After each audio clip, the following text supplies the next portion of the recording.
ये खास कर हैदराबाद से फ्लाइट करके यहाँ आई हैं अपनी गवाही देने के लिए। कुछ लोग यहाँ से यहाँ नहीं आते हैं, ये हैदराबाद से फ्लाइट करके आई हैं गवाही देने के लिए। आज गवाही देंगी, सर्विस के बाद फ्लाइट पकड़ेंगी, वापस घर जाएंगी। अपने परमेश्वर की महिमा करने का मौका मत छोड़ो, मत चुराओ उसकी महिमा को। आमेन। सिस्टर स्वाति यहाँ पर है, इनको स्टमक पैरालिसिस हो गया था, और स्टमक पैरालिसिस एक बहुत ही रेयर बीमारी है जो दुनिया में 0.2% लोगों को हो सकती है, और एक लाइलाज बीमारी है। इसका कोई इलाज नहीं है, आप कोई दवाई नहीं ले सकते हो, कोई सर्जरी नहीं करा सकते हो, बस इसके जो प्रभाव हैं उसको नियंत्रित या सीमित किया जा सकता है। लेकिन पूरी तरह से मेडिकल साइंस के पास, किसी भी साइंस के पास, एलोपैथी, नेचुरोपैथी, उन्होंने सब कुछ ट्राई किया था, कोई भी इलाज नहीं है इसका। मैं एक बार चाहता हूँ कि पहले हम थोड़े इस बीमारी के बारे में देखें। एक वीडियो है, हमारी टीम आपको दिखा देगी। पैरालिसिस, जिसे पेट का लकवा भी कहा जाता है, एक ऐसी लाइलाज बीमारी है जिसमें पेट की मांसपेशियां सही ढंग से काम करना बंद कर देती हैं। इससे पेट में भोजन का पाचन धीमा हो जाता है और भोजन पेट में अधिक समय तक रहने के कारण पेट में दर्द, सूजन, उल्टी और बदहजमी जैसी समस्याएं हो सकती हैं। दवाइयां और सर्जरी के बावजूद भी यह पूरी तरह से ठीक नहीं हो सकता, केवल लक्षणों को नियंत्रित किया जा सकता है। और इस कंडीशन में जब डॉक्टर सर्जरी करते हैं, गैस्ट्रो पैरालिसिस या पेट का लकवा जो है, इसमें पेट की मांसपेशियां काम करना बंद करती है। जब हम खाना खाते हैं तो खाना खाने के बाद यहाँ पर एक मांसपेशी जो बंद होती है और खाना हमारे पेट में जाता है। फिर जब वो खाना प्रोसेस होने के बाद अगली मांसपेशी खुल के वो हमारी आंतों में जाता है। लेकिन इस बीमारी के कारण ये दोनों मांसपेशियां खाना काम करना बंद करती है, तो खाना जो है वो पेट में पड़ा रहता है। उसके कारण बहुत सी बीमारियां उत्पन्न होती हैं। जो इलाज भी डॉक्टर करते हैं वो क्या करते हैं, वो सिर्फ इन मांसपेशियों को परमानेंटली खोल देते हैं, तो खाना यहाँ से डाला सीधा वो आंतों में जाता है। उसका अलग कॉम्प्लिकेशन, अलग नुकसान होता है, पर कोई भी इलाज नहीं हो सकता इसका। लेकिन मैं आपको आज बता रहा हूँ, कोई भी बीमारी लाइलाज नहीं है यीशु मसीह के लिए। हमारे परमेश्वर के राज्य में कोई भी बीमारी ला इलाज नहीं है। अगर डॉक्टर ने आपसे कहा है कि आपकी बीमारी का कोई इलाज नहीं है, तो यीशु मसीह के पास उस बीमारी का इलाज है। हालेलुया। मैं आपको बहन की गवाही बताना चाहता हूँ। 2021 में उनको GERD, फाइब्रोमाइल्जिया और न्यूरो कंडीशंस हो गई। उन्होंने काफ़ी दवाइयाँ ली और कोई डॉक्टर पता नहीं लगा पा रहा था। फिर आखिरकार 2022 में अचानक से इनका वजन गिरने लग गया। बहुत से डॉक्टर से बात की, बहुत दवाइयाँ ली, बहुत सारे स्कैन कराए, कैंसर का स्कैन, PT स्कैन, टेस्ट कराए, एंडोस्कोपी कराई। इतना कुछ कराने के बाद भी कुछ नहीं मालूम हुआ। आखिरकार एक डॉक्टर ने इनसे कहा कि ये बहुत ही रेयर कंडीशन है जो शायद आपको हो सकती है। और उसके चलते जब इनका वजन गिरना शुरू हुआ तो 59 kg था, इनका वजन घट के 29 kg हो गया। 30 किलो वजन इनका गिर गया उस बीमारी के चलते। और ये ना तो कुछ खा पाती थी, बल्कि पानी भी नहीं पी पाती थी। जब बहन बता रही थी कि वो पानी के लिए, क्योंकि शरीर में बिना पानी के हमारे जो ऑर्गन्स है वो सिकुड़ने लग जाते हैं, उनके लंग्स पे, किडनीज पे, सब पे इफेक्ट हो रहा था, तो वो डॉक्टर के पास जा करके IV चढ़ाया करती थी पानी की, ताकि उनके शरीर में किसी तरह से पानी पहुंचे। हमारे पास उनकी फोटो है, वो जा करके शरीर में पानी चढ़वाया करती थी, IV कराया करती थी, ताकि उनकी बॉडी में पानी पहुंच सके किसी तरह से। और नींद ना आना, बहुत सारी समस्या उसके बाद खुल गई। Sister, I just want to ask you, in this journey, how has it been, what happened when you first found out that you're suffering from this? I was very hopeless because सब लोग जो चीज़ इतनी आसानी से करते हैं ना, आप सोचते भी नहीं, आराम से पानी पी लेते, खाना खा लेते, और ये जो चीज़ इतनी मतलब आसानी से हो रहा था मेरे लाइफ में, ये अचानक मेरे लिए इतनी बड़ी समस्या बन गई। और ये ऐसी चीज़ है जो हमें रोज़ करना चाहिए, ऐसा नहीं कि चलो 2 दिन कर नहीं करे तो चलेगा। तो आपको पता है, तो ये मेरे लिए बहुत मुश्किल हो रहा था कि सबका लाइफ इतना अच्छा चल रहा, सब कुछ इतनी आसानी से हो रहा था, ये मेरे लिए क्यों इतनी मुश्किल हो गई। और ऐसे मैंने क्या किया जो मुझे ऐसा बीमारी हो गया जो कोई डॉक्टर्स 2 साल से डायग्नोज नहीं कर पा रहे, मैं पानी नहीं पी पा रही, और पानी के लिए मुझे इतना तरसना पड़ रहा, जाके IV लगाओ, क्योंकि मेरे किडनीज पे इफेक्ट करना शुरू हो गया, मेरे पूरे बॉडी पे, क्योंकि 30 किलो वजन घटने के बाद आपका पूरा शरीर चेंज हो जाएगा। तो हार्मोनल इम्बैलेंसेस आ गए, बहुत कुछ हो रहा था मेरे लाइफ में। साइकोलॉजिकली मैं जहाँ भी जा रही थी कोई होप नहीं था, सब लोग मतलब हाथ उठा दिए कि कुछ नहीं हो सकता इस चीज़ का। तो इससे मेरा होप जो था मैंने एकदम खो दिया था, मतलब मैं टूट चुकी थी कि आगे मेरा कुछ लाइफ ही नहीं है, बस ख़त्म यहाँ पे। तो क्योंकि उन्होंने कहा कि आपको डेथ तक बस इसको झेलना है, इसका कोई इलाज नहीं है। तो मुझे जॉब छोड़ना पड़ा, क्योंकि बार बार मैं हॉस्पिटल जा रही थी, मैं अपने आप को खुद संभाल नहीं पा रही, तो जॉब छोड़ना पड़ा। तो फाइनेंशियली भी मेरे लिए बहुत डिफ़िकल्ट जर्नी रहा, क्योंकि जो भी मैं कमा रही थी, पूरे टेस्ट, आप देखो मेरा फाइल इतने टेस्ट करवाए, क्योंकि डॉक्टर्स को भी समझ नहीं आ रहा था कि व्हाट वाज गोइंग रॉन्ग। और ये बीमारी तो मैं खुद पहली बार सुन रही हूँ, इसके बारे में मैंने भी कभी सुना नहीं था, तो मुझे भी आइडिया नहीं था। तो 2 साल इतना फाइनेंशियली सब ड्रेन होने के बाद जाके पता चला, बट पता चल के भी उसका कोई इलाज नहीं है। तो ये मेरे लिए बहुत मुश्किल, को खुद संभाल नहीं पा रही, तो जॉब छोड़ना पड़ा। तो फाइनेंशियली भी मेरे लिए बहुत डिफ़िकल्ट जर्नी रहा, क्योंकि जो भी मैं कमा रही थी, पूरे टेस्ट, आप देखो मेरा फाइल इतने टेस्ट करवाए, क्योंकि डॉक्टर्स को भी समझ नहीं आ रहा था कि व्हाट वाज गोइंग रॉन्ग। और ये बीमारी तो मैं खुद पहली बार सुन रही हूँ, इसके बारे में मैंने भी कभी सुना नहीं था, तो मुझे भी आइडिया नहीं था। तो 2 साल इतना फाइनेंशियली सब ड्रेन होने के बाद जाके पता चला, बट पता चल के भी उसका कोई इलाज नहीं है। तो ये मेरे लिए बहुत मुश्किल था। मैं सोच रही थी कि साइंस में सबके लिए जवाब रहता है, इतना एडवांस हो गया साइंस, तो सब चीज़ का, सब बीमारी का इलाज तो रहेगा, ऐसा कुछ नहीं रहेगा। बट जब मुझे ये पता चला कि ऐसा भी बीमारी है और इसका कोई इलाज नहीं है, तो मेरे लिए बहुत बहुत मुश्किल था ये सफ़र। आपने मुझे बताया कि आपने साइंस ट्राई किया, अलग अलग दवाइयाँ ट्राई किया, फिर उसके बाद आपने बहुत से पास्टर्स के पास जाके प्रार्थना कराया। आप कुछ बता रहे थे इस बारे में मुझे? मुझे लगता था कि जैसे मैंने सब कुछ ट्राई किया और कुछ काम नहीं कर रहा था, तब मैंने होप गिव अप कर दिया और मैंने कहा कि यीशु बस तू ही एक है जो कुछ कर सकता है, अभी हो गया। और फिर मैंने सोचा मेरे मन में कि शायद कोई एक पास्टर होंगे या कोई मसीह के दास होंगे जिनके हाथ रखने से मैं शायद चंगी हो जाऊं। तो मैंने मेरे फ्रेंड सर्कल में और जितने लोगों को मैं जानती थी सबसे मैं बात करना शुरू करी कि बताओ कोई पास्टर आप जानते तो मुझे बहुत लोगों ने कहा कि यहाँ पे सर्विस हो रहा, वहाँ पे सर्विस हो रहा, ये पास्टर के पास जाओ, वो पास्टर के पास जाओ। तो मैं सबके पास चले गई। मैं घर पर ही, क्योंकि मुझे इससे छुटकारा पाना था, तो मैं सबके पास चले गई बिना कुछ पूछे, कितना भी दूर रहने दो, मैं सबके पास जाना शुरू करी थी। और मैं इतना करके भी कुछ रिजल्ट नहीं था, तो ये मेरे लिए और डिप्रेसिंग हो रहा था, क्योंकि मैं सोची उनके हाथ रखने से कुछ हो जाएगा, और को पता है एक लाइन में लग के घंटों घंटों आप बस एक हाथ रखवाओ और कुछ ना हो, ये मेरे लिए और डिप्रेसिंग हो गया था।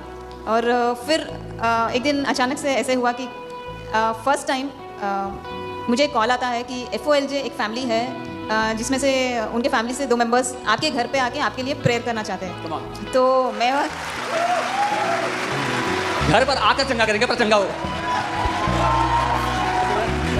तो मैं शॉक में गई कि मैं इतने पास्टर्स के पास जा रही हूँ उनसे हाथ रखवाने के, ऐसे कौन है जिनको मैं जानती तक नहीं, और बस मेरे घर में इतना दूर ट्रैवल करके मेरे लिए प्रेयर करने आ रहे थे। तो मैं उनका नाम लेना चाहूँगी, मधुरिमा सिस्टर और ब्रदर ग्लेन लोगो। तो ये 2, क्योंकि मैं उनको कितना ट्रैवल करके आपके पास आए थे? कितना दूर था उनका घर? हाँ, उनका 2.5 आवर्स जर्नी था। 2-2.5 घंटा? हाँ, 2-2.5 घंटे। मैं सोची इतना दूर कोई मेरे लिए क्यों आ रहा है। मैंने उनसे कभी बात नहीं किया, मैंने किसी से बोला नहीं। तो फिर वो आए घर पे और प्रेयर करे, और मैंने उनको अपना रिपोर्ट बताया, तो उन्होंने मुझे सिखाया कि कैसे कैंसिल करना चाहिए। फिर उन्होंने मुझे अपोस्टल जी के बारे में बताया, अपोस्टल जी अंकित सजमान के बारे में, और तब तक मैं जानती नहीं थी अपोस्टल जी को। और जैसे उन्होंने उनको बताया और मैं उनका वीडियो देखी, तो मैं सोची ये तो इतने छोटे से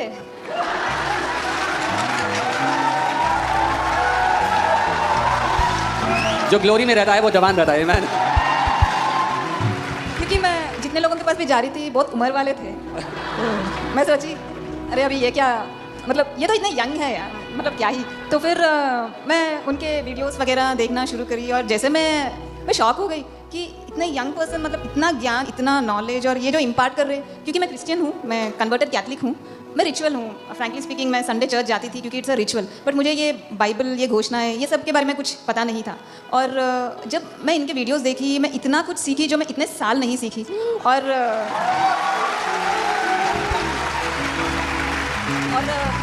बाइबल मेरे लिए एक रिचुअल नहीं था अभी, और बाइबल मेरे लिए मतलब इतना पर्सनल हो गया ये चीज़। मैं इसको ऐसे पढ़ती थी कि एक डॉक्यूमेंट है, बट जैसे पास्टर जी उसके बारे में बताना शुरू करे, तो मैंने प्रभु को अपने और करीब पाया, और उनका प्रेम। मुझे बहुत लोग बोलते थे कि ये शायद तुम्हारे लिए कोई जनरेशनल कर्सेस हो सकता है, या बहुत कुछ नेगेटिव बताए थे पास्टर्स ने, या जो भी है। बट जैसे इन्होंने बताया कि ऐसा कुछ नहीं है, और सब कुछ आपके लिए यीशु ने कर दिया है। और ये सच मैं इतने साल जान नहीं पाई, और जब मैं जानी हूँ मैं इतनी खुश हो गई कि मेरे ऊपर कुछ बर्डन ही नहीं, मुझे इतना हल्का लगा कि सब कुछ इतनी आसानी से यीशु ने मेरे लिए कर दिया है, और ये चीज़ मुझे पता ही नहीं था इतने साल। और फिर मैंने जैसे अपोस्टल जी ने कहा कि विश्वास बढ़ने के लिए आपको वचन सुनना पड़ता है, तो मैंने सुनना शुरू किया, हर सर्विस अटेंड करती थी। फिर मैं घोषणाएं करना शुरू करी, बट इतना करने के बाद भी क्या मेरे अंदर में उतना चेंज नहीं आया। मैं यीशु को जानना शुरू करी, मुझे ये बहुत अच्छा लग रहा था, बट मेरे बॉडी में फिजिकल सिम्टम्स कुछ और बता रहे थे। पर आपने एक बात कही थी, आपने कहा था मैं ये मानती थी कि मुझे जाना पड़ेगा, यहाँ वहाँ भागना पड़ेगा चंगाई लेने के लिए, आपने कुछ कहा था। हाँ, मैं सोच रही थी कि यहाँ वहाँ जाना पड़ेगा, और जैसे अपोस्टल जी ने एक मैसेज में कहा था, आपको कहीं जाने की ज़रूरत नहीं है, आप जहाँ हो वहाँ पे बस घोषणा करके अपनी चंगाई ले सकते हो। हालेलुया। और ये सुन के ये मेरे लिए एक आंसर के जैसा था, क्योंकि मेरे पास क्वेश्चन था ना, मैं इतने लोगों के पास जा रही, कुछ हो क्यों नहीं रहा। और ये मेरे इस एंगल में मैंने कभी सोचा ही नहीं था। और जैसे अपोस्टल जी ने ये चीज़ बताई, मैं इतनी खुश हो गई कि ऐसे भी हो सकता है। और फिर मैंने घोषणाएं करना शुरू किया था। और मेरा मतलब चंगाई मैंने कब रिसीव किया था, एक हीलिंग सर्विस में अपोस्टल जी ने कहा था कि जिनको भी पैरालिसिस और जहाँ पे भी तकलीफ है, आप वहाँ पे हाथ रखो और ये चंगाई स्वीकार करो। मैं वो वीडियो दिखाना चाहता हूँ, हमारी टीम के पास वो वीडियो है जो अपोस्टल ने आपके लिए घोषणा किया था। सारा पैरालिसिस चंगा हो जाए इस समय यीशु के नाम में। ये जितनी भी घोषणा यहाँ पर आत्मा के अधीन की जाती हैं, ये जीवन कैरी करती हैं। दे आर जोई गिविंग, लाइफ गिविंग डेक्लेरेशंस, ये आपकी बीमारियों को चंगा करने का काम करती है। तो उनको ग्रहण करना चाहिए अपने लिए। सो आपने उसको ग्रहण किया? Yes please. हाँ, मैंने उसे ग्रहण किया। और फिर अपोस्टल जी ने एक और बात कही थी कि आपको एक्शन में जो भी चीज़ आप नहीं कर पा रहे उसको करना शुरू करो। तब तक मैं वो चीज़ नहीं कर रही थी, तो मैं बस घोषणाएं कर रही थी, सुन रही थी, बट ये नहीं कर रही थी। उस दिन मैंने वो हीलिंग को क्लेम किया और अगले दिन से मैं जो कुछ भी नहीं कर पा रही थी वो मैंने करना शुरू किया, और बाय फेथ। ओके, पूरा सुने, बहुत पावरफुल है, प्लीज। हाँ, वो करते करते मुझे समझ नहीं आया कब मेरे बॉडी सब लेना नॉर्मली शुरू हो गया था। Hallelujah, come on, so good। और फिर मैंने अपने बॉडी में, शरीर में चेंजेस देखे। मैं पानी पी रही हूँ और मुझे कुछ हो नहीं रहा गड़बड़, और ये मेरे लिए बहुत बड़ी चीज़ है। और फिर मैंने धीरे धीरे खाना शुरू कर दिया था, और ये सब होते होते डॉक्टर्स ने डिसाइड किया था कि मेरे लिए एक सर्जरी करेंगे। तो करने से पहले उनको चेक करना था, तो मेरा एक टेस्ट न्यूक्लियर स्कैन है, वो लोग फिर करे थे दिसंबर में, और वो टेस्ट का डेट भी आया क्रिसमस के दिन, 25 दिसंबर को। 25 दिसंबर को। और फिर मैंने वो टेस्ट करवाने तो चले गई थी, और टेस्ट भी हो गया, और अगले दिन सुबह मेरा रिपोर्ट आता है। एंड मैं यहाँ पे एक ही चीज़ कहना चाहूँगी कि मेरा यीशु जिंदा खुदा है। आमीन, आमीन। और कुछ भी मेरे प्रभु को नामुमकिन नहीं है। और वो रिपोर्ट नॉर्मल आया है।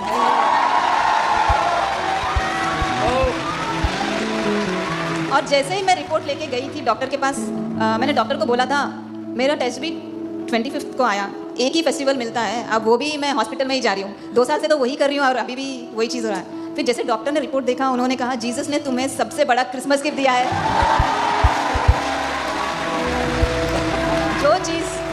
जो चीज़ इनक्योरेबल है तुम्हें क्योर हो गया है, मतलब you are completely cured of gastroparesis. जो चीज इनक्योरेबल है वो कंप्लीटली क्योर हो गया है।